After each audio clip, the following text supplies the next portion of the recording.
Дорогие граждане, я хотел бы обратиться к вам с просьбой, у нас впереди новогодние праздники, быть более бдительными и аккуратными. Милиция перешла, издали приказ на усиленный режим несения службы.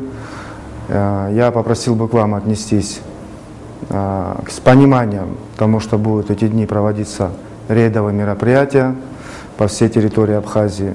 Прошу также обратить особое внимание, с учетом того, что последние дни сложилась очень сложная ситуация на дорогах, и мы пытаемся ее исправить в лучшую сторону, делаем для этого немало.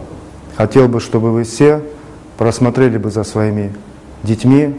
Любая маленькая авария, она может привести к сложным последствиям в семье. Попросил бы вас внимательно к этому отнестись, не давать своим молодым сыновьям машины. Мы постараемся сделать так, чтобы праздничные мероприятия прошли спокойно в нашей республике. Со 2 по 10 число, по туристическим нашим данным, в Абхазии будет отдыхать немаленькое количество людей. И мы обязательно должны сделать так, чтобы те люди, которые к нам приезжают на отдых, отдохнули с удовольствием и уехали с желанием вернуться сюда вновь. Из Сымова, Тагыла, за Щасхы, Ярхуаны, из Тахупы, Фидеснехеларс, я его ашикчиц. И все их ощущают, Атынчра, Аманчалара, Абстазара Лаша, Абсу Ажлари, Абсны, Егым Зайд.